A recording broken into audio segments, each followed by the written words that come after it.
a psalm, right? It's a psalm that it says, "From the depths of my despair, I call to you, Lord."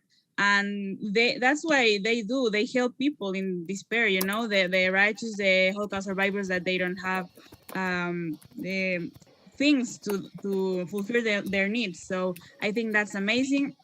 And for starting this meeting, Jonny, I wanted you, to present yourself like a little bit more, you know. Can you tell us a little bit more about you? Absolutely. So for those of you who are new to the foundation and to what we do, my name is Jonny Daniels. I was born and raised in London, England, as you can probably hear from my strong British accent. I moved to Israel. I made Aliyah at the age of 18. I served 3 years in the Israeli army. I was a staff sergeant in the paratroopers. And when I finished my army service, I started to get involved in politics in Israel, working for numerous parliamentarians. And during my service with the politicians and working, I took my first trip out to visit the German Nazi death camps in Poland. I went and I visited Auschwitz-Birkenau and Sobibor and Majdanek and Treblinka and Helmno. And I saw where my family came from. Part of my family came from a city called Dobryn nad Wisłą. And my great-grandfather was the only person from his family to survive. The entire family were killed in the Holocaust. And I never wanted to go. I was always a bit afraid to visit and afraid of what I'd see. But when I saw and I had an opportunity to understand the importance of visiting these sites, this is when I activated, I got involved, and I started my foundation from the depths. And it's led us in many different paths and avenues, doing lots of different work on lots of different things. And one of the points that we've been focusing on, especially over the last few months, has been COVID. Through COVID has been the stories of the righteous amongst the nations, and working with them and helping them and support them. And so this is going to be the focus of this evening's conversation, where we're going to be talking also a little bit about what we're doing with the last living righteous, telling some of their stories of these remarkable people that we've had the opportunity to meet, and sharing this with all of you. So I'm once again very happy to be here, and I'm truly impressed. Sam, once again, you are doing remarkable work. And I think I speak on behalf of everybody here when I say, you know, really, kol hakavod, congratulations, well done.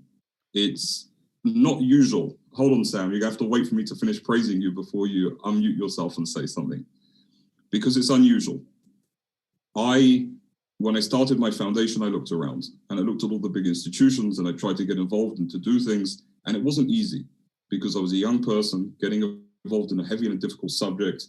And I started and I said, well, how can I talk about this? Who am I? I'm not a historian. I don't have 7 PhDs. I don't have letters before or after my name. How can I discuss such a subject? And the first person I sat with was Elie Wiesel, of blessed memory, a well-known Holocaust survivor who many would have heard of. And I said to him, I said, Professor, Dr. Wiesel, I said, how can I get involved in this subject? Who am I? And he said, Jonny, you have it wrong. He says, you have to be involved. He said, you are my witness. He said, if your generation don't start standing as the witnesses of the witnesses, then everything will be lost. Our stories will be history stories. They'll be forgotten. And this is really what drove me and gave me this inspiration. And when I look around, there still aren't as many young people, millennials like myself, and even people younger than me getting so active and involved, which is what makes me such a huge fan of yours, Sam, and the incredible work that you're doing, gathering people from all around the world, from South America. I see people from Poland. I see people from Israel. I see people from everywhere, from the United States, coming here because of you to listen to this. So Sam, thank you very, very much. Oh, thank you so much, Jonny. I think that's so important that my generation has to raise our voice, you know, because as you said, not just about Holocaust, about every injustice that we have been through history, because they're going to be forgotten, because the people that lived those injustices is dying. So talking about Holocaust, obviously it's so important to have this young audience or young voices that talk about that. And that's what I loved about the commemoration we had on January, that we had a lot of young people talking about their experiences, what they have learned about these meetings we have doing. So yes, that's so important. And I think what I want to ask you now is, well, for the people that don't know this term, can you explain us what is a righteous among the nations? Absolutely. So most of us would have heard the stories of the Holocaust and would know the tremendously horrible and horrendous time that the Jewish people and other peoples went through during this period. We've heard the stories of the concentration camps, of the mass killing fields, and of all the difficulties. And often when we look at Holocaust survivors, the way they survived often was through the help of another. And these other people who stood up in this dark and difficult time, people who did it for no reward, who didn't do this for monetary purposes, who did this because it was the right thing to do, have subsequently been honored by the State of Israel, by Yad Vashem, Israel's Holocaust Museum, and with the title of Righteous Amongst the Nations. Righteous Amongst the Nations is a person, once again, who stood up and often risked their lives to save the life of another. Many of you would have seen the movie Schindler's List or would have heard of Schindler's List. So Oskar Schindler, for example, was one of the righteous amongst the nations. He was somebody who hid and saved Jews during the Holocaust through his factory. And the remarkable thing is that when we look at this and we look at the fact that we know that sadly, the generation of Holocaust survivors are leaving us. And whilst we're blessed to have many Holocaust survivors still alive, they're of an older age, the righteous amongst the nations are even less. In total, there was just over 27,000 righteous amongst the nations, just over 27,000. Today, there's only 195 left. 195 righteous amongst the nations left in the entire world. And what we started to do was look at a way of being of assistance and support to them, in addition to all of our other work. And maybe I'll share the screen and I'll take you through a bit of a presentation and a bit of a background as to what we're doing and people's stories. Yes, I think it's so important for us to know what's a righteous among the nations, right? Because everyone knows what's a Holocaust survivor, for example, but not everyone knows the term of righteous among the nations. They are the brave men and women that save the people, no? Well, obviously this term is referring to non-Jewish, right? Non-Jewish people that save the Jews. Absolutely. So this term is given solely to a non-Jew who saved a Jew during the Holocaust, often risking their own life to do so. And this isn't something that we should take for granted or take lightly. It's something that really is a lot bigger and more serious than any of us could begin to imagine. Before I started my journey and my understanding with my foundation, one of the first thoughts that I had was, if this was on the other foot, then of course I would have done this. This is what I thought. And only after taking time and meeting with the righteous and talking to them and spending time from them, hundreds all around the world, I can safely say that most likely I probably wouldn't have done what they did. I wouldn't have been as brave as they were. I wouldn't have had the strength and the internal strength to do what they did. You see, it wasn't just a risk for themselves, but often for their entire families. Today, just after Shabbat, I met with a 94-year-old lady here in Belarus who's in her bed and can barely move. As a young girl during the Holocaust, she was responsible for taking Jews into the forest towards the partisans.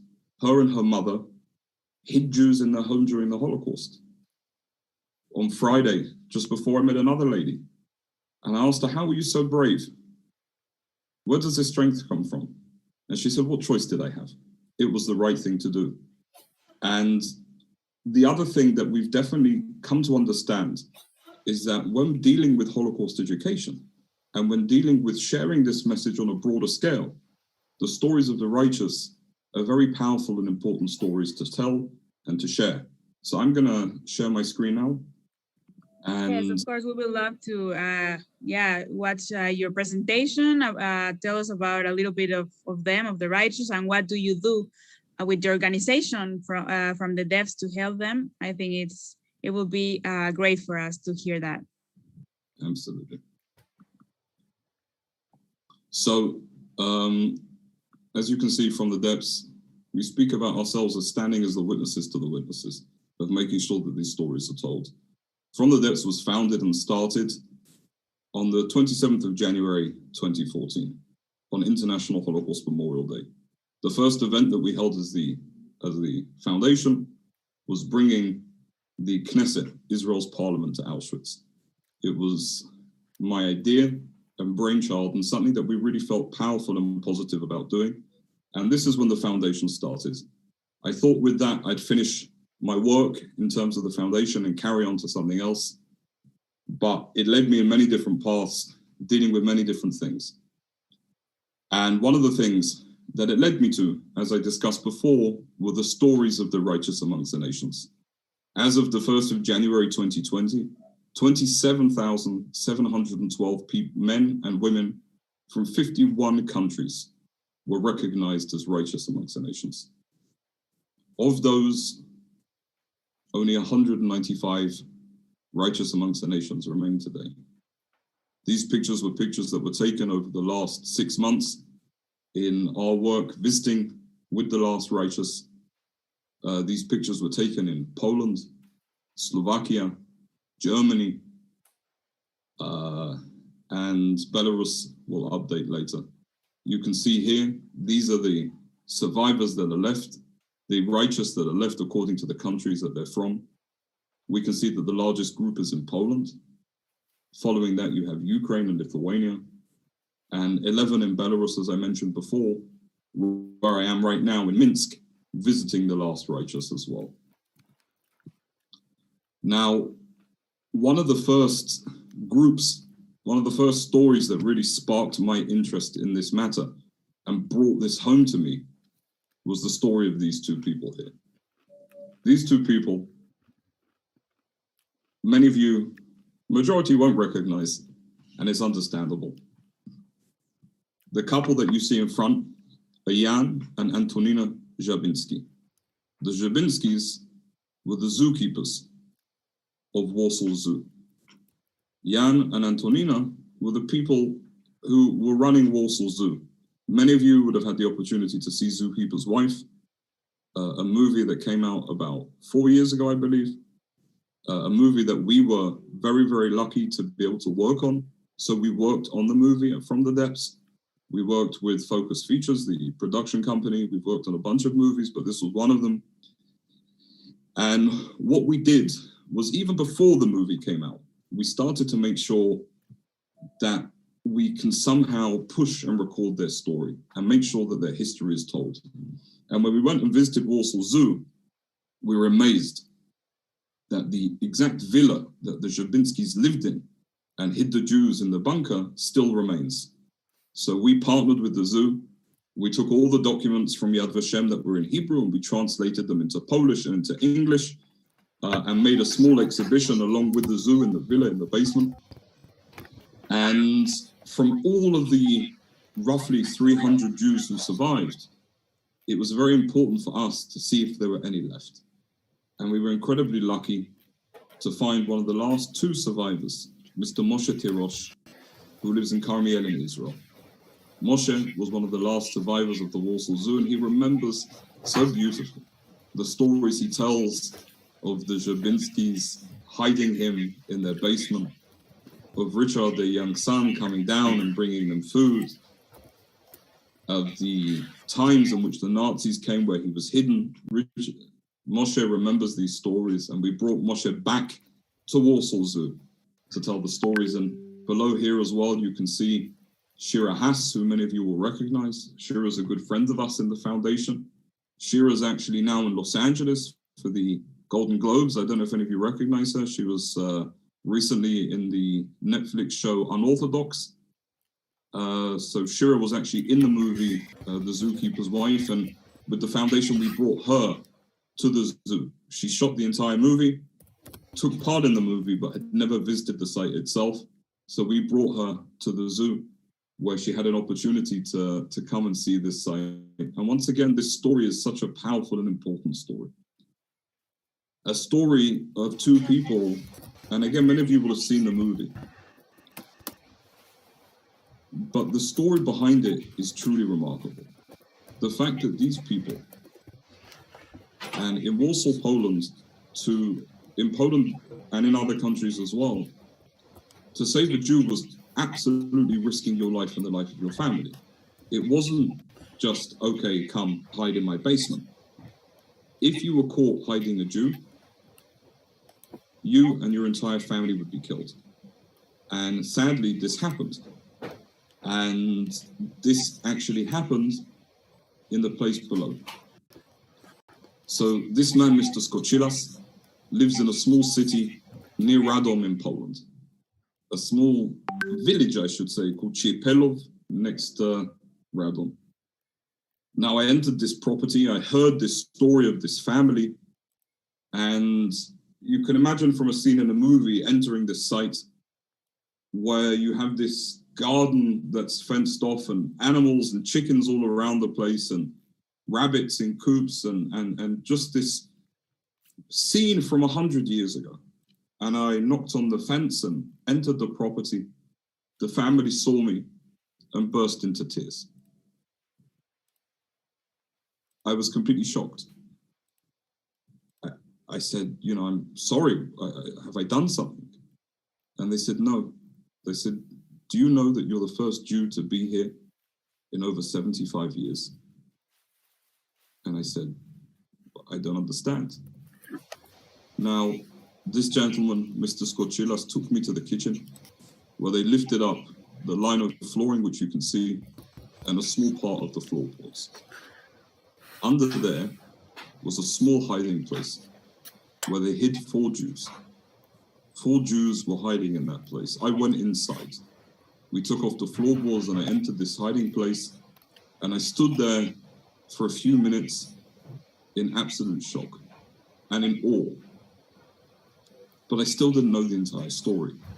And as I exited the hiding place, Mr. Skoczylas took me to the back of his home where there were big fields, and he showed me that, he said, can you see that area over there, Johnny? There's an area that nothing will grow. And I said, yeah, I can see. He said, over there was the barn. I said, okay, what happened? He said, well, one day, the mayor, the daughter of the mayor of the city told the German Nazis that we were hiding Jews. And they came. Miraculously, somehow the Jews weren't there. But the Germans searched the home and they found this hiding place. They opened these floorboards, they went down and they saw a small book in Hebrew. And that was enough. They took the entire family and they took them into the barn in the back.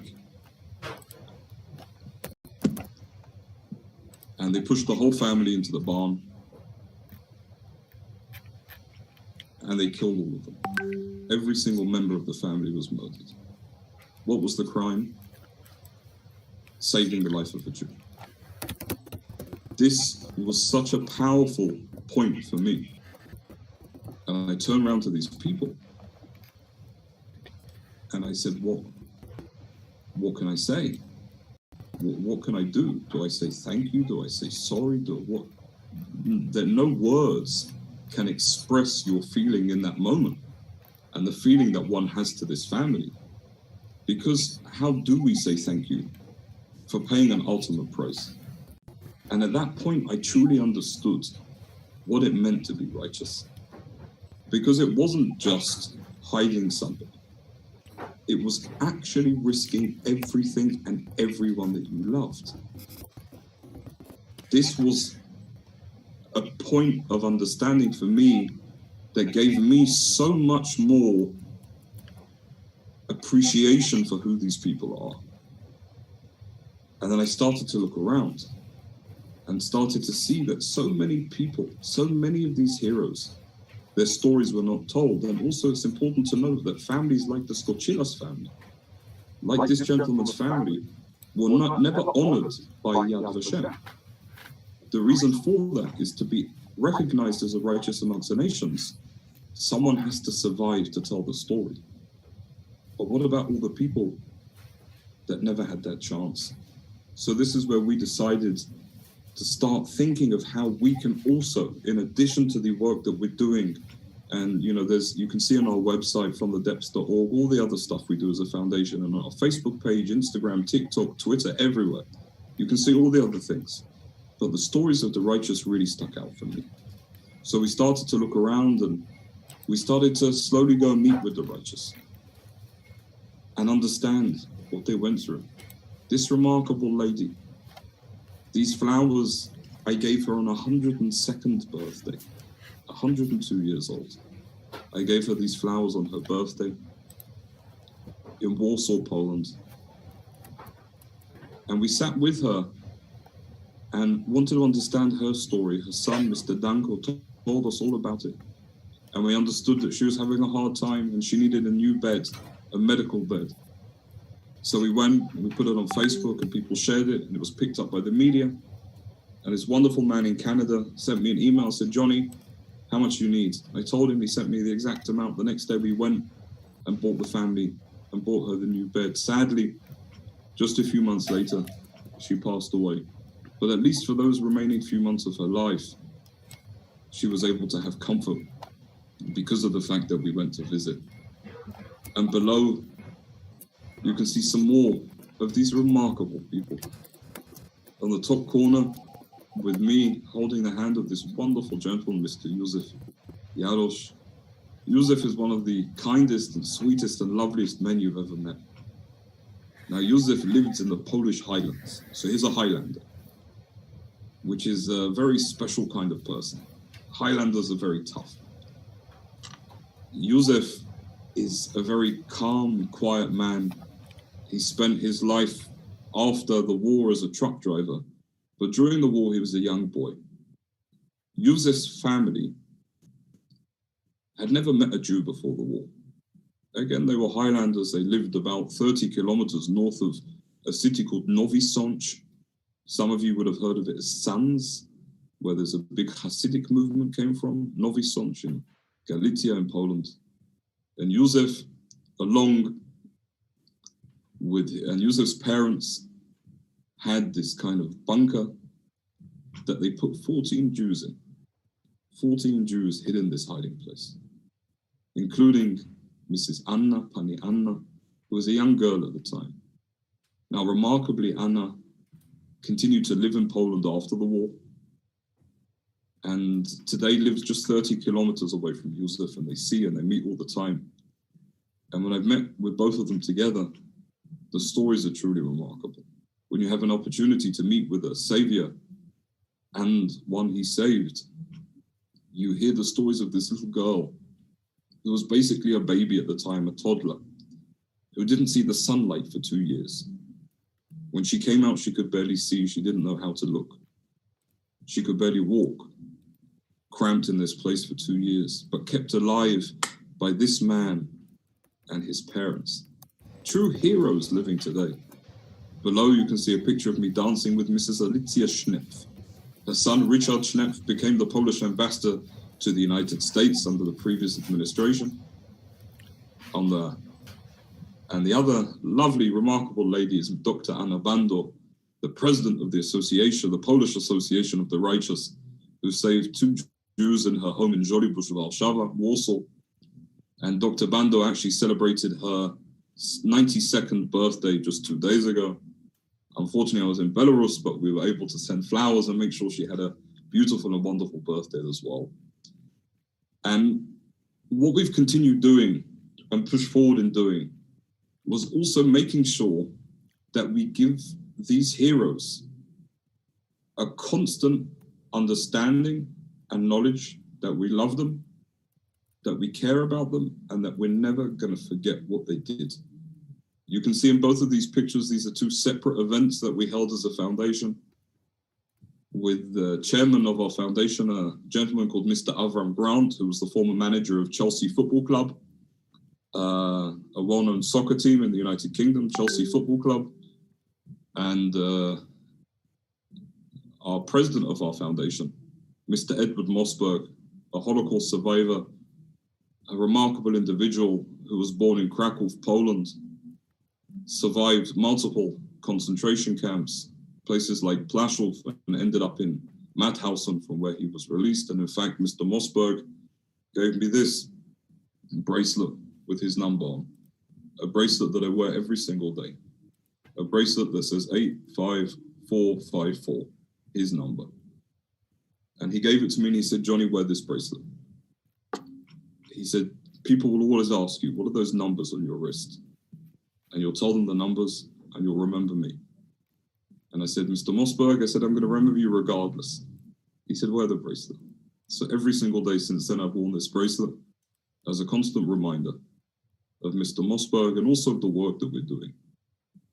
And there are so many other notable and wonderful people that you can see in these pictures, from the Deputy Speaker of Israel's Parliament, Chilik Bar, to the former Mayor of Arkansas and US presidential candidate Mike Huckabee, ministers from the Polish government, heads of Jewish associations. But one thing that we always have at our events is that every single one of our events, all of these politicians, all of these famous people always sit in the second row. These heroes, now, it's caused some trouble sometimes, a constant, when the politicians come with their security and they say, well, where are they sitting? And I said, in the second row. Every single one of our events, all of these politicians, us in the second row, famous people, you in the second row, always sit in the second row. The first row is always reserved for the righteous. It's caused some trouble sometimes. These are the heroes, and these are the people that we need to honor. And remember, second row, and make sure that we never ever second row, us in the second row. And I said, yeah, you in the second row. This, the first row, incredible man reserved for the righteous, and is Mr. Józef Wołaszczak. Mr. Józef Wołaszczak lives in Warsaw, and just a month ago, about a month and a half ago, celebrated his 101st birthday. 101 years old. We held a big event for him on his 100th birthday. Sadly, on his 101st birthday, due to COVID, we were unable to hold such a big event as last time. But what we did was we went to his home. We had people from, I think, over 50 countries send in greetings and happy birthday wishes, from Africa to Asia and everywhere in between. People came forward and wished him a happy birthday, and we sat there and watched this with him. But Mr. Wołaszczak is just the most remarkable man. Józef saved 54 Jews. His story and the story of the rescue of these Jews is a story that would take me hours to tell. I won't, but I could.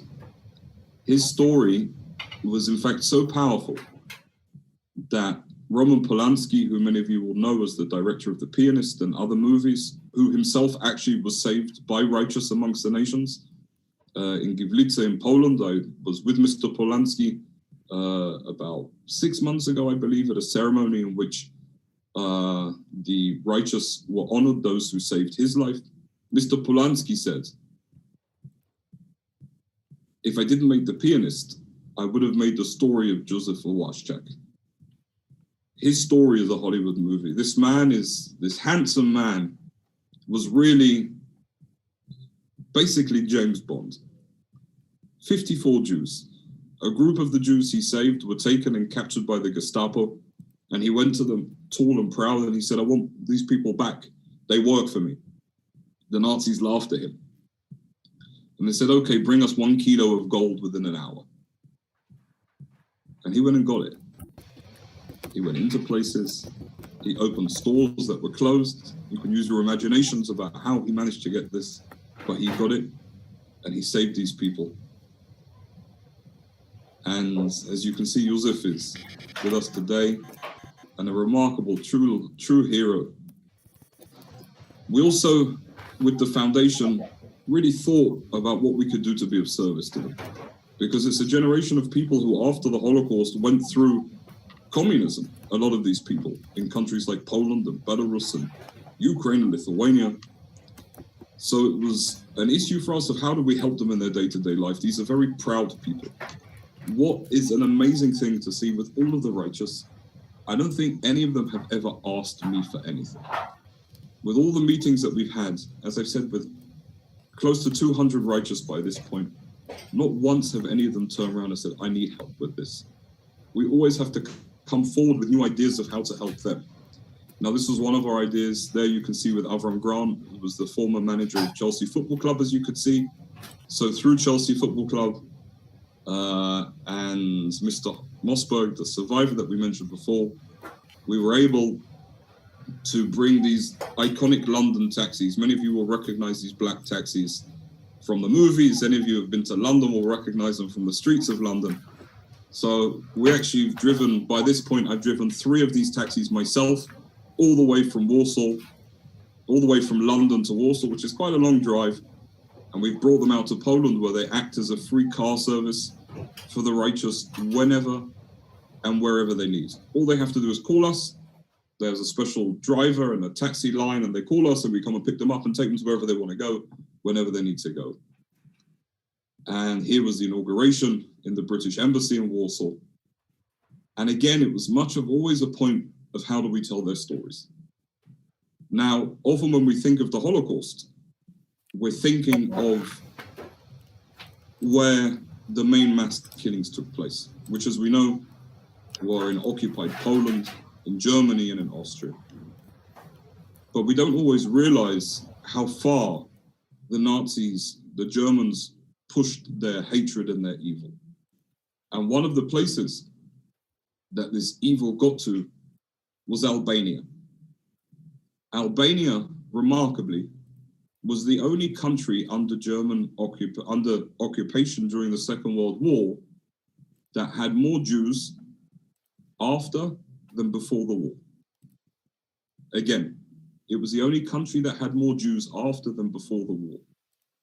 And this was down to this openness and this hospitality of the Albanian people, with this idea of what they call besa, which is openness. And these Albanian righteous are true heroes, remarkable people, Albanian Muslims that risked their lives to save Jews during the war. On the left, I'm with the family of one of the righteous from Albania. And on the right, I'm with Baba Mundi, who is the spiritual leader of the Albanian Muslims.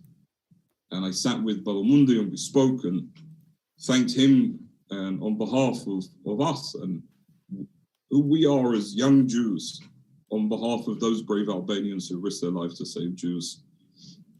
And we continue doing work beyond the righteous and telling more stories.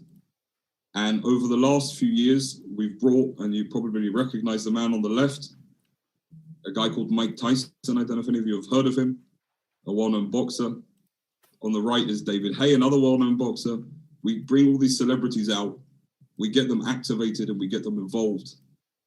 With Mike, we introduced him to a survivor of the Warsaw Uprising, and we took them both to the monument of the Warsaw Ghetto, sharing and telling the stories, continuing the work with incredible people like Ray Allen, the NBA All-Star, Deshaun Jackson, the NFL player, and many other celebrities. Actually, here on the right-hand side with Dean Cain, who used to play Superman, who's on the board of our foundation. This is us in the hiding place that I showed you before from the Skachilas family, with Stephen Baldwin as well.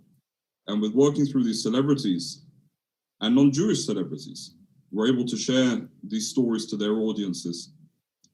And one of the main reasons we're doing that is because of this.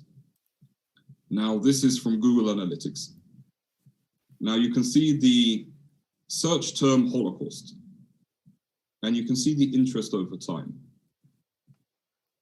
From January 2004 until today, look how much that graph has dropped. That is a petrifying and a very, very scary statistic. We talk often about the fact that people don't know. People really don't know. And it's our responsibility to make sure they do. We can't expect other people to know our history if we're not telling it ourselves. We can't expect someone living wherever they're living. It could be in the United States, the United Kingdom, in Mexico, and Brazil, wherever you are. We can't expect that someone's going to sit down and read a history book on the Holocaust. We have to be telling them. But we also have to tell them and approach it in a way that makes it interesting to them. And this is the biggest difficulty that we find, especially today, as millennials and as young people. And this is one of the reasons why we focus so heavily on the stories of the righteous. This is where we are today on Facebook, Instagram, Twitter, TikTok. On TikTok, actually, which we opened on International Holocaust Memorial Day, I had a look at the analytics just before I came. We've had over 300,000 views on our content on TikTok. Over 1,000 hours of viewing, which on sort of 30-second videos is pretty crazy. 1,000 hours of people viewing our videos and our content, which is purely based around Holocaust education, in a way that brings them in a way that creates interest through the stories often of the righteous and of others. And to keep it brief and short, and to make sure that we have an opportunity to open for questions, this is again a brief overview of some of our work with the righteous. And really, the main point and kind of what happened, especially over the last year with COVID, was we decided to change a little bit how we do things. What we did was we came back. I personally got on a flight. I left my kids in Israel, and I got on a flight to Poland because I knew that we'd be locked down. In fact, pretty much exactly 1 year ago from now, a year ago from today, I got on a flight from Tel Aviv to Warsaw, and I haven't been back since. It's been impossible, unfortunately. But what we did was we tried to figure out how we can help these people, because the majority of them are alone. These are people in their 90s, as we heard, and even 101 years old. And if we're not going there and bringing them what they need, if it's shopping. At the beginning, you remember the scenes, I don't know if you had the same in South America, but here in Europe, and people fighting for toilet paper on the shelves. How's a 101-year-old man going to go and fight for toilet paper?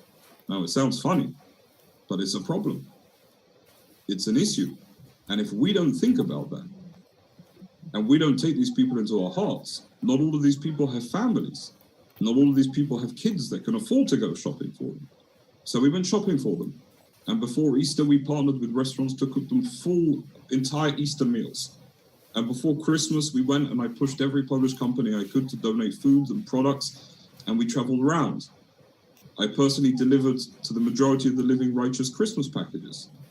I went, I had no idea what I was doing, because it's not, Jewish boys don't often buy Christmas trees, but I realized that it would be a problem and an issue for them this year after they told us. So I went and I bought 150 Christmas trees. And we went and delivered Christmas trees to the majority of the Living Righteous to make sure that they can celebrate their holiday with love and attention and care. And as of now, Belarus is the 18th country that I've visited over COVID, visiting the righteous and visiting Holocaust survivors as well, making sure that we tell the stories of what happens here, and make sure that when we say never forget and never again, we really mean it. Wow, Jonny, thank you so much. I think it was amazing, all this presentation, and of course the job that you're doing with this organization. It's remarkable, and I think for us it's a thing to think. To think about that, to love our neighbors. I think that's what you do in your organization, to love your neighbors, and it's like you're helping the people that helped your ancestors, and also my ancestors. I have my Jewish great grandfather, so I think that's amazing, because I think, for example, the Bible says, right, that there's no love, greater love than putting your life for your brother or sister. And that's what the righteous among the nations did. And now you are giving them thank you, saying them thank you with these actions, giving them food, giving them love. So thank you so much, Sure. Jonny. I think the other important point is more than anything, is regardless of Bible or not Bible, religious or not, because some of these people, when you speak to them, they did so because of their belief in, you know, some people, they did it because of their strong Christian beliefs. Other people I spoke to, including one of the ladies here in Minsk, I was shocked to go in her room and see Arabic written on the wall. I couldn't believe it. I was really surprised. I was like, Arabic in Belarus? I was like, what? Like, And I said, what is this? And her name is Aisha. Her mother was Fatima. They were Tatar Muslims. This is a Muslim group who lived around in Europe, and she's probably the last living Tatar righteous. And, you know, when I spoke to them, religiosity and their belief in Islam played a role. But for others, it wasn't. And including one of the righteous I spoke to yesterday, I said, did God play a role in what you did? And she said, absolutely not. I did it simply because it was the right thing to do. And when I look at what we're doing to do today as well, we're doing it simply because it's the right thing to do. And it's also an incredible opportunity because this is literally the first time that we as Jews and as people have had an opportunity to truly help those who helped us. It's the first time that by me going shopping on their behalf, they're not going out and shopping and not risking their lives. And it is a risk for elderly people now to go out if they don't need to. So when we're able to take that risk away by doing it ourselves, this really is a remarkable thing and something that we're so proud that we're able to do. Yes, I think that's so important now, nowadays with this COVID situation. But yes, it's amazing. And yes, as you said, it's the right thing to do. Also to recognize them, to honor them, because all the lives they saved. Before reading some questions here in the chat, I will want to take a picture of this meeting. Also in Facebook, we had like 20 people. So we've been like 50 people watching this, and I think it's amazing. It's not about the number, it's about learning, but I think it's amazing. So if you can turn on your camera, it would be good so we can take a picture of this meeting. Okay, I'm just waiting a minute, waiting for the cameras. Okay, yes, I am. Okay, 1 minute more, I will take the picture now then. 1, 2, 3.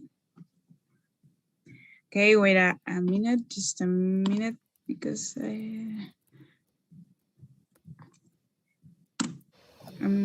okay, sorry, 1, 2, 3. Yeah, thank you. As you can see, we have also here young people that we just invited, and it's amazing for us to have you here, people at my age, a little bit older, a little bit younger, from Mexico, from USA, so thank you. Before starting with these questions at the chat, I just wanted you, Jonny, to tell us what can we do as this young generation to help this cause you are fighting for? Look, I think that you know, principally the main thing is to get the message out, and it's to share the stories, and it's to make sure that this is heard as broadly as possible. And again, we have to think smartly as well, because most of the young people will know, most of us have TikTok, right? The younger generation who are on here. For the older generation, it's a new social media platform that's basically, you know, pushed into small snippets of videos, mainly including teenagers doing stupid dances or other things. But it's this quick platform where you scroll through videos. Now, if the video is not produced in a correct way, it's not of interest to people. And if it's too heavy, people aren't going to want to watch it. It's just a simple way that we deal with how we're consuming information today. Now, the organizations and institutions are doing an amazing job in making, you know, academic works and researches and huge conferences. But the majority of people and the people that don't know about the Holocaust are going to continue not knowing about the Holocaust because they're not going to conferences and they're not reading books. But they are on TikTok and they are on Facebook and they are on Instagram. So make content, share content. There is so much good content. We'd love to do some stuff in Spanish, for example, because it's an incredibly important demographic. Also, not just in South America, but in the United States as well, with such an important group of people who speak Spanish. So if there are any young people out there who want to, help us and get some of our content out in Spanish, that would be amazing. But again, there's so many opportunities, and it's sharing this content, and it's also thinking smart about which content that we share. Because once again, if we we have to tell everybody what happened, and this is our role, is to make sure that the story of the Holocaust is heard.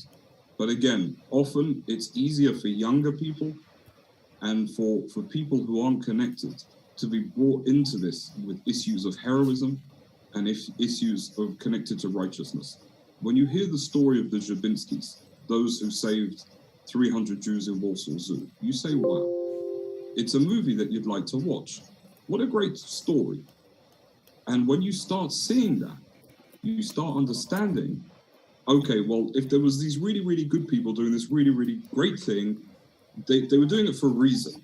And then when you've understood that reason, then you can understand much easier what happened from the other side as well. And I think that this also becomes part of bringing this message to a younger generation, is often through the stories of the righteous, their ears will open a little bit more, and they'll be able to attach to other things. And also we have to ask ourselves, as me as a Jew, and friends as Christians and as Muslims and whoever we are, we need righteous today. If it's not the Uyghur community in China, who there's a genocide going on there, where are we? Where are we today in terms of making sure that this doesn't happen? These messages that we learn from these heroes, how do we implement those in our lives as well? So young generations, share the stories, get on social media, follow us, share your own stories. We can help you make your own content. It's something that we know how to do and we're good at. And just get it out as much as you can. Wow, yeah, I think that's amazing, and maybe one day we can have a meeting with the interested young people that wants to do this. I think that would be awesome because, for example, TikTok is full of trash content. It's the truth. It's the truth. So it will be awesome for us to make TikToks about history, not just history, about not hating, right? Because as you said, there's a genocide happening today in China. So yes, I think that's so important. And anyone that wants to join this cause, well, you can contact us, and maybe we can also do a collaborative TikTok, for example, and send it to Jonny so he can have this content in Spanish. It will be awesome. Thank you, Jonny. And I think we have a question here from Ron. Do you want to open your microphone? Thanks, Sam. Well, basically what I asked when Jonny was showing the statistics from Google about the declining rate of interest in the Holocaust is shown on Google, I just asked what happened in 2004 or just prior to cause this spike. But Marcos wrote me privately, and I think he shed some light that there was a movie that came out, which I haven't heard about, called The Fall. Came out just that year, so perhaps that could have been a reason why all of a sudden it generated more interest, and then it just fell back to the normal level, which perhaps is not enough. There should be a greater interest in the Holocaust. And I really want to congratulate Jonny for this project. I haven't heard about it before, so thank you, Sam, for bringing him here. I think it's wonderful, not just to recognize these people who helped, but to give back and to express a gratitude that way. So thank you very much. Thank you. I think also the other interesting point is that you can look at a steady decrease from 2004. From 2004 is where the Google Analytics started, is where they started on that particular point. So you can imagine that prior to that, it was probably even higher. And it's a graph that's just slowly decreased over the last 16 years. And that's, unfortunate. Often if, for example, when you put certain words into Google, it gives you the AI of the next words that will come up. So, for example, if you wrote Jerusalem, it could come up with, potential opportunity of Jerusalem Post or Jerusalem City or Jerusalem this. Google gives you that. When you type in Holocaust in the United Kingdom, the third thing that comes up is jokes. The third thing that Google wants you to see is Holocaust jokes, which means that this is the third most searched for thing when it comes to Holocaust in the UK, is Holocaust jokes. So you can understand the interest is not often where it should be and is decreasing over time. And this is a huge problem. Thank you. Yeah, thank you for that answer. Yeah, it is a huge problem. And yeah, with the time it's running, I think it's more easy for us to forget. So that's why we have to keep on telling the stories, about Holocaust, about all this. Well, I will give the word to Isaac, but before that, we just had another little question here that I was Miriam asking, how do you find these people? I think the righteous among the nations, I guess. Yeah. It's not always easy. In fact, it's very difficult. In Poland, we work very closely with the Association of the Righteous, the Polish Association. So they all know each other, and they introduce us to the other righteous amongst the nations. In Belarus, for example, we received help from an incredible Christian organization out here who have done a lot of work with righteous and with Holocaust survivors. So they've helped us and introduced us. In Lithuania, we've relied on local Jewish community and in others. But for example, in Hungary, where I think there's over 10 righteous, we haven't been able to find any of them. We know that there are 10 righteous alive, but we don't know who or where they are. Yad Vashem gave the medals, but didn't always stay in touch with these people, right? So we have the ages, but we don't know anything beyond that. So we put stories in media in Hungary and in Budapest and other places, desperate to find them, but have been unable. Thankfully, as I said, we found the majority of the living righteous, the vast majority, but not all of them yet. Yes, I think it's a difficult labor, but when you have those contacts, it's more, well, it's easier, no? But obviously it's difficult because they are so old. Maybe they don't have, for example, you can't find them on Facebook or something like that. But it's amazing that the point that you have reached now and all the people that you have helped with this organization. I think Jessie has another question, so you can unmute yourself. Thank you very much. I want to ask you, what are you thinking to do the next years before the rights among the nations? It's kind of uncomfortable question, but before they die, what do you want to do? What do you think that you can do to continue this labor? So look, I mean, it's an important question. And it's, look, just before Christmas, we were getting ready to deliver packages of food to 212 righteous, and over 15 of them died in the month up to Christmas. Here in Belarus alone, one of them passed away during COVID.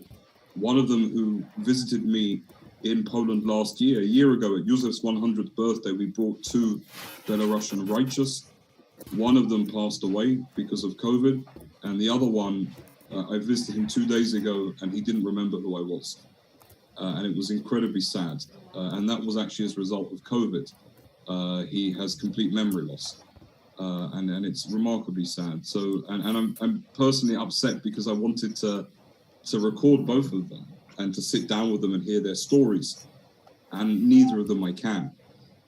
So what we try and do is we've tried to work with local organizations and people to record them and to record their testimonies, because you'd be shocked, but the majority of them haven't even had proper full recorded testimony.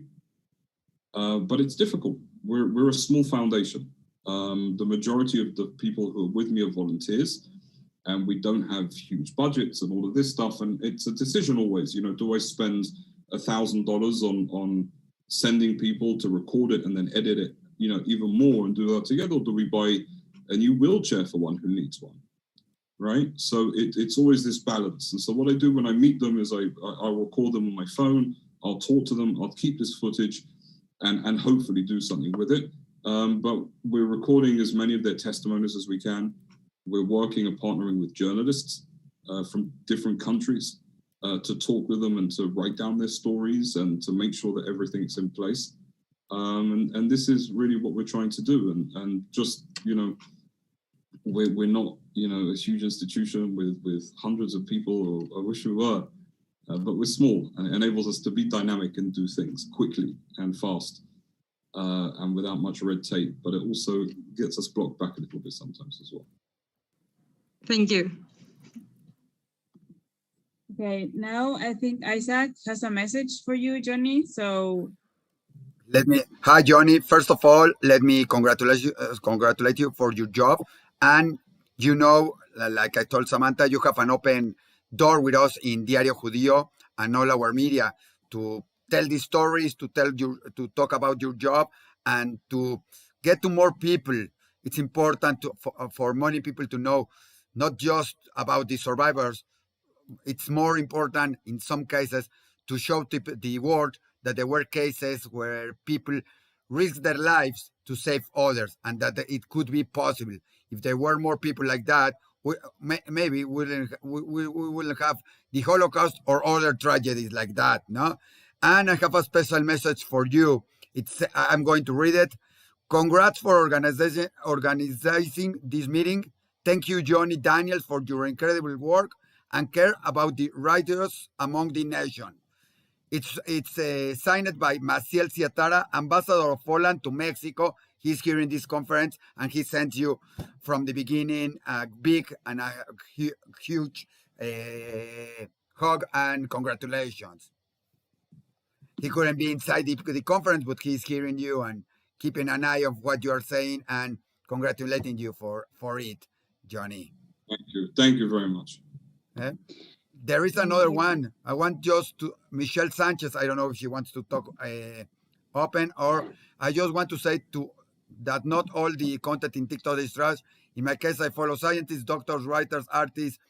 It's a good platform to spread experiences and knowledge. Thank you so much for sharing this with us, John and Sam. I think we have to look also in TikTok for that things that are a little bit more hidden than the dancing and the jokes and every other thing that are in TikTok. Sure, there are good things like in other places, but the important thing is to bring them on to light. I have a question for you, Jonny, if you allow me. Do you think the Jewish people has a special or a bigger responsibility with the writers? They have to have more attention? Do you have, I don't know, what do you think it has to be? Because they save a lot of Jewish people, so it has to be. Yeah, look, I honestly, I mean, it's kind of a big statement, and will probably get me in trouble. All right. But I'm used to that.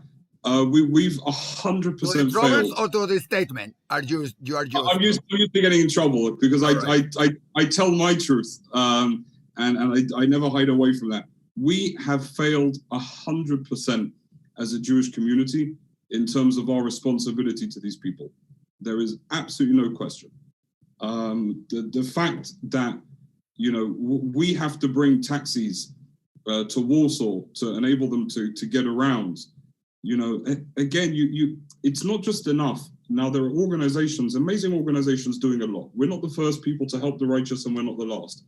There are others, but you also have to understand mentality, right? So when you're dealing, for example, with somebody, and I know that Michal and the ambassador will be able to back me up on this, but when you're dealing with Central Eastern Europe, countries like Poland, where the majority of the righteous still live, an older generation is often different to how they would be, say, for example, where you live, or in Western Europe.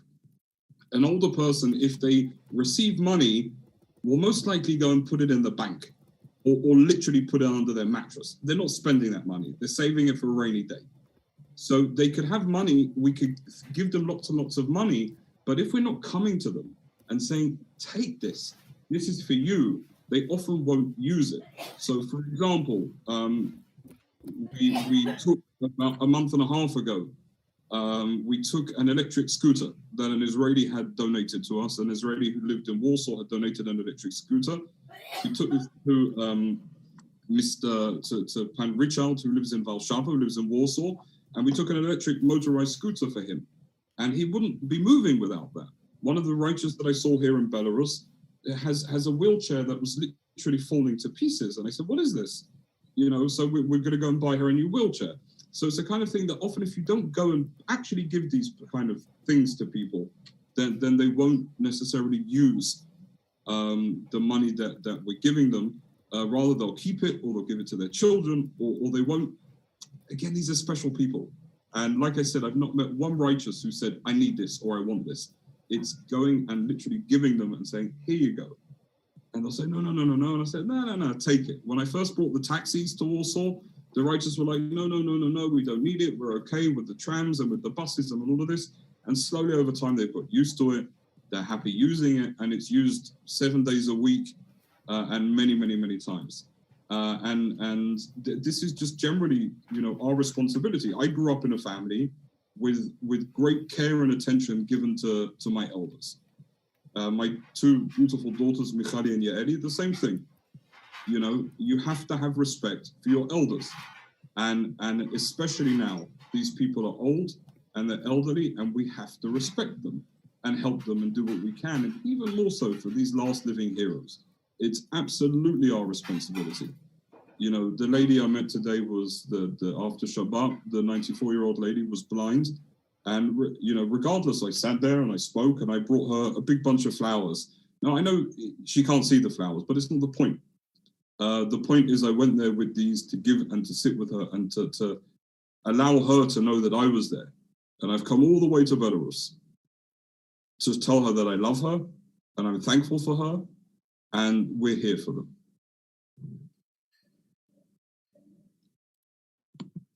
No, thank you for.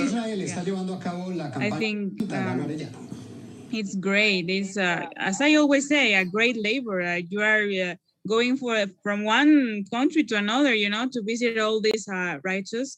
And as you said, maybe as a Jew, you feel more responsibility, of course, of saying thank you to them. So I think here in the chat, we have an interesting conversation about TikTok. With young people, it's like sharing comments about that. Well, I don't know if not, I will read it because I think it's important. But if you, Ale, want to talk, you can unmute yourself and tell the comment that you were saying there. But well, if you don't want, it's okay. I'll actually jump in because he's talking about the algorithms, and yes. The way that TikTok works is that it pushes content to you.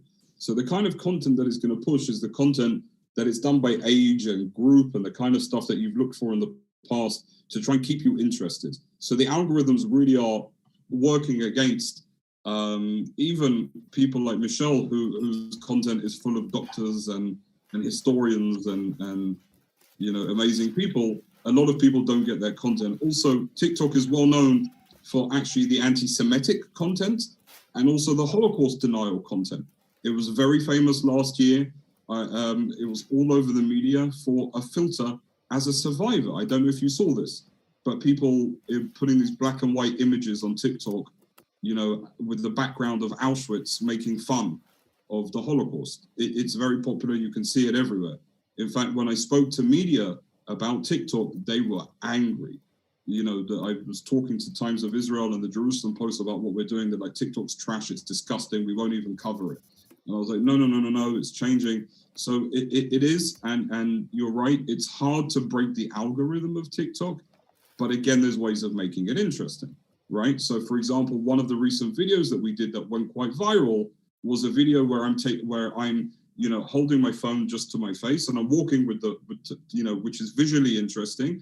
And I turn around and I tell people, I said, could you be silent for 1 minute? Could you be silent for a month? Could you be silent for a year? Right? So you're starting with a question, you're gaining interest. There's a hook from a perspective of TikTok that brings people in. And then you tell them, if we was, you'd have to be silent for 11.5 years if we held a 1-minute silence for every victim of the Holocaust. Now, it was a very short video that really grabbed people's attention.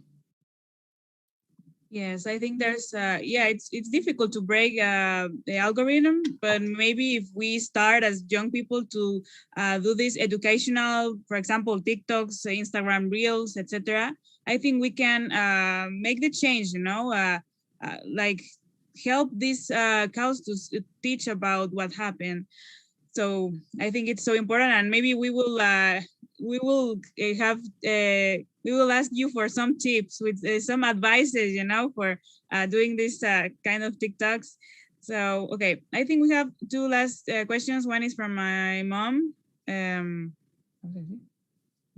Well, it says, well, she has my name, but it says, how has the pandemic affected your labor? Well, I think you told us that it was a change, but how did it affect it, the labor you're doing?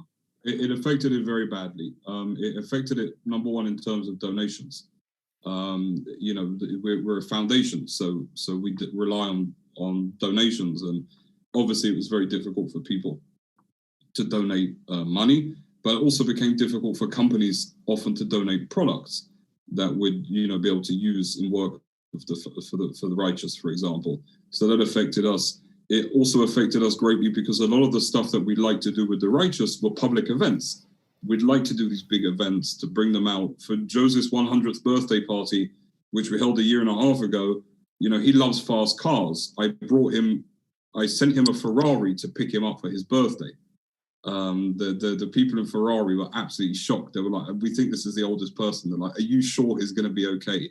I'm like, yeah, he likes fast cars. Every time he's in the taxi, he points out to the driver. He's like, oh, look at that car. It goes from 0 to 60 and da-da-da-da-da. So the driver was telling me about it. I was like, you know what? So we managed to convince Ferrari Poland to send him a Ferrari to pick him up. And, when you're able to do these things and to give them these experiences, it's brilliant. For us, it's affected us in the fact that it's difficult to travel. I've been driving to 18 countries. I haven't been able to fly anywhere, which is tricky. But it's more difficult for the righteous, honestly. A lot of them, some of them who don't have families, are lonely. And being lonely, as all of us know, mental health is a big concern during COVID for young people, but also for old people. So this has also been a big focus of ours. We don't have the finances for it, but I did it anyway. Just last month, we hired, or 2 months ago, we hired a young psychologist who's working for us, and she's calling all the righteous. She's speaking to them on the phone. She's talking to them, asking how their day is, what they need. And, this is also a big concern. So it's changed the focus slightly of what we do as a foundation to a lot more Zooms. And with the righteous in terms of, a lot more travel and just, I never thought I'd be bulk buying, Christmas trees, as I mentioned before. Never thought. That was an amazing experience. Yes, I think it affected, obviously, in a bad way, of all the things that you have been saying, but also it was an opportunity, right? For doing this new stuff that maybe it's difficult. As you said, you had to travel by car to all these countries. But I think, as you said, you're doing the right thing. And, well, I admire you. And I know everyone here is admiring the other really important point, I'm just going to jump in, is that however, and not at one point through this entire process could I look at myself and say, oh my God, this has been so difficult for me, right? The other incredible thing about working with these people is perspective, right? When you have the opportunity to sit with either a Holocaust survivor or with a righteous amongst the nations, one of the things that it absolutely gives you is perspective on life, right? It's, oh no, tomorrow I'm driving to the city where Mark Chagall was born, up in the northern part of Belarus. And then I've got to come back 7 hours to go to the forest where the Bielski brothers had the partisan movement and to visit one of the righteous in Pinsk. Like, they're crazy, like amazing stories, and telling all these stories is like, I've got to drive a lot. It's like, well, I have comfort of a comfortable car and an easy drive. and then I go and sit with someone who risked their life 75 years ago. So it's personally, the effect for me has not been very serious, but for the righteous, it's been serious. I can't complain.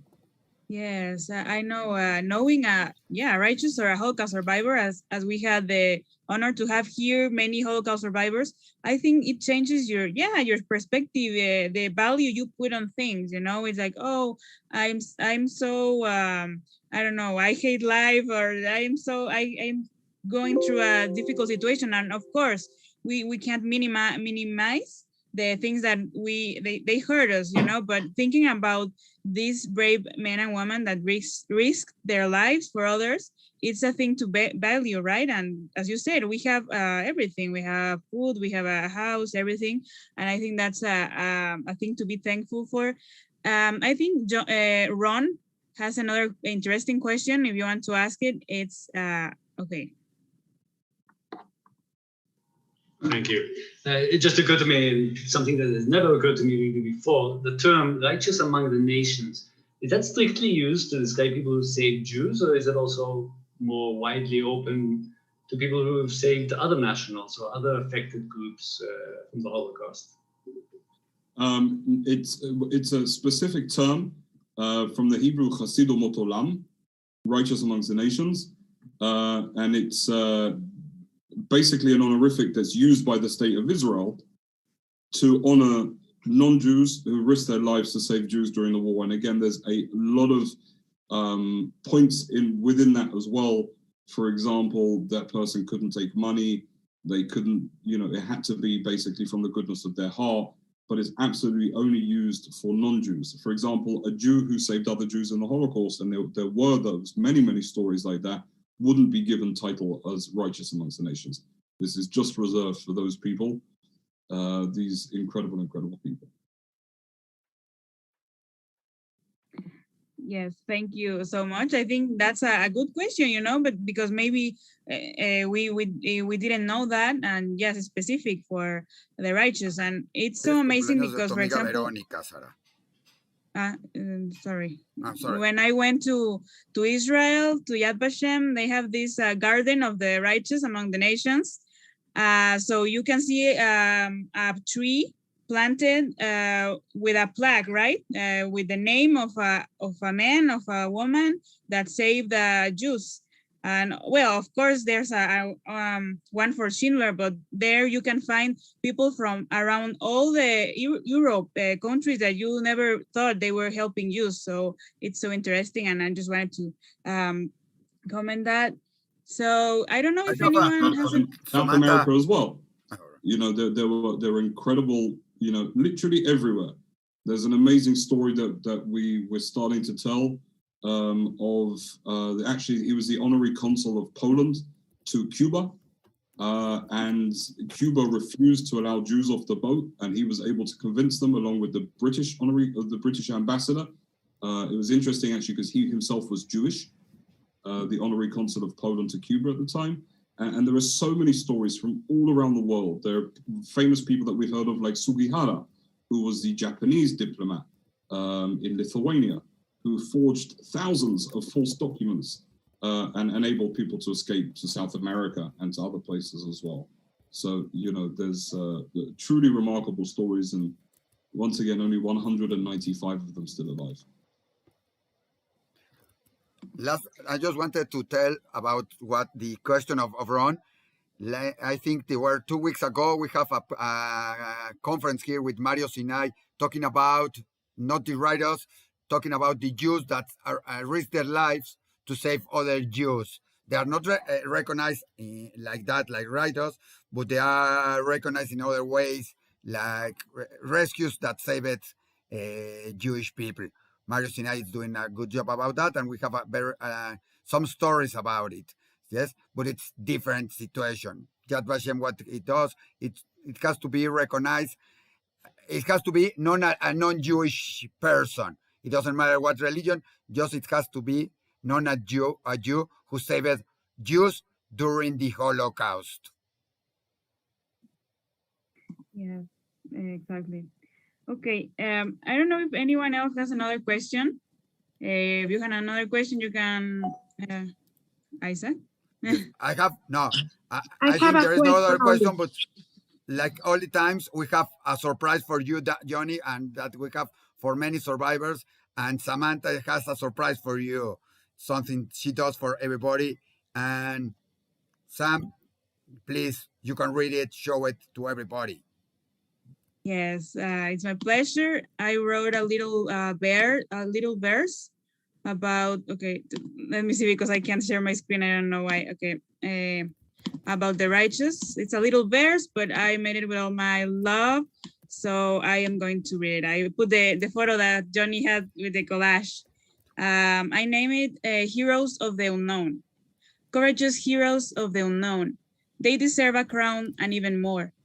Their brave heart is an inspiration. They are the righteous among the nations. Thank you so much, Jonny. It was a pleasure for us to have you here to be the voice of the righteous among the nations. And as I told you, I will love, well, I know it's difficult to contact the righteous, right? But if you can contact us with a righteous, we will love to interview one of them. And I will send you the poem too. Before ending this meeting, I think the one that has there are a few more questions. Okay. Yeah, Michał wanted to talk. Yeah, may I interrupt, Sam? Yes, of course. Well, first of all, I as a way of introduction, I want to say that you know, John is definitely know about it. He doesn't have a very positive opinion in the nationalistic or populistic media in Poland. And you know, while getting my information from the Polish media, this is how I have learned about him, and I've always wanted to meet him. So thank you very much, Sam, for actually introducing me to Jonny. Then I wanted to say that my my family being one of the last Holocaust survivors in Gdańsk, don't have a very positive experiences with the Polish people. They actually managed to survive because my grandfather was a doctor, and he was kind of treating people for saving him, and he was treating the what you call it, the Nazis who worked in the ghetto. How do you call it? Jonny, please remind me how they were called. SS? No, not SS. Gestapo? Yes.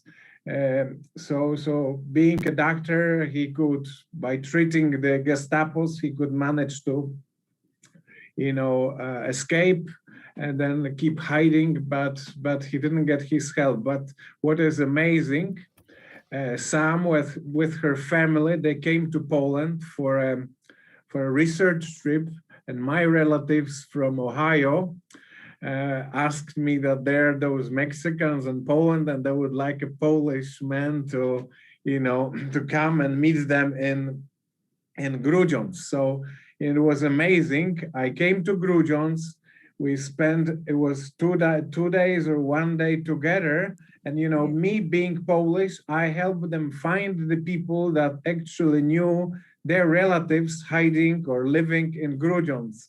And for me, you know, through the introduction of Mexican people, for the first time ever, I met the righteous or the Polish people who saved the Jews.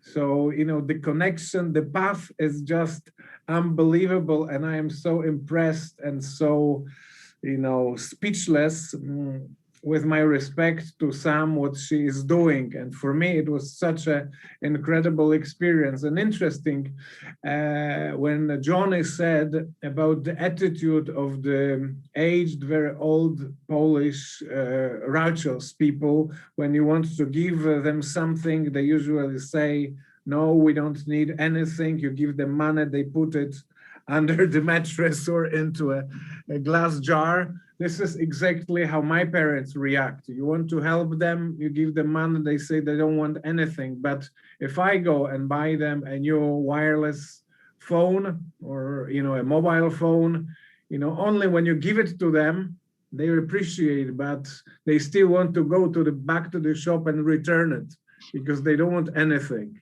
That is the kind of the mentality of people who lived all their life in the hiding, and they're so closed.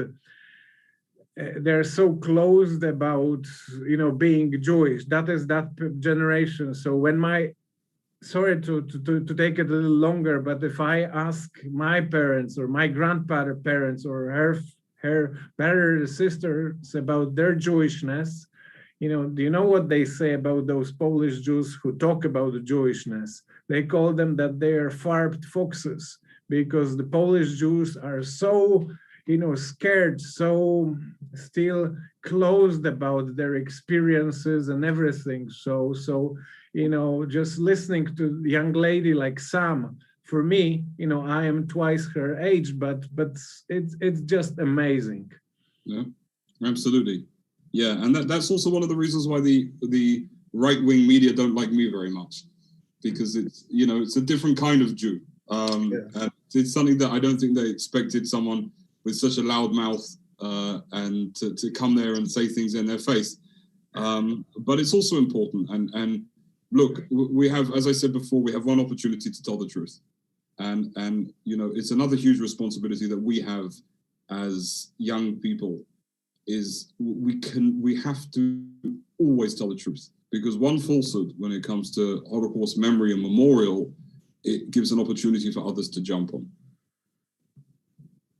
Yes. So Jonny, when are you back in Poland? Because I will come to Warsaw. I'm already, you know, vaccinated, so I will come to Warsaw, and I would finally like to meet you in person. It'd be my pleasure. As soon as I come back, I'll let you know. Add me on Facebook, Michał, and we'll be in chat. No, okay? As a matter of fact, we have communicated with Facebook. I've contacted you before you went to Lithuania, because I know very well the family who sponsors and who bought the Sugihara Museum in Lithuania. Oh, wonderful. Okay, so let's be in touch again. Yeah. And we'll figure it out. But I also need to come up to Gdansk because there are a few righteous there.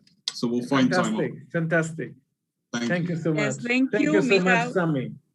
Thank you for your words. It was amazing to meet you when we were in Poland, and yeah, you helped us a lot with translating. You know, I'm learning Polish, but now by then I didn't know it even just to say thank you or something. But thank you so much for your words. Thank you everyone for being here. Just another question that we always ask, Jonny, by any chance, do you know a righteous or a Holocaust survivor that played an instrument at the time of the Holocaust, for example? Because we have here in Mexico an organization that is Instruments of Hope, that they tell the stories about the people that played instruments, and it's so interesting.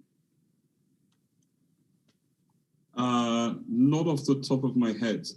I don't know. And unfortunately, the difficulty with you interviewing the righteous is, as I said before, that the most of them do not use Zoom. Very, very, very, very few, maybe a handful can speak English. And a lot of them don't share their stories. It's not like, you know, there's only 195 left. They really don't, you know, they have to feel comfortable to talk in an open setting, and it takes a long time, but we'll try our best, I promise. Of course. Well, thank you so much, Jonny. And just for ending this, I just wanted to put here again our contact.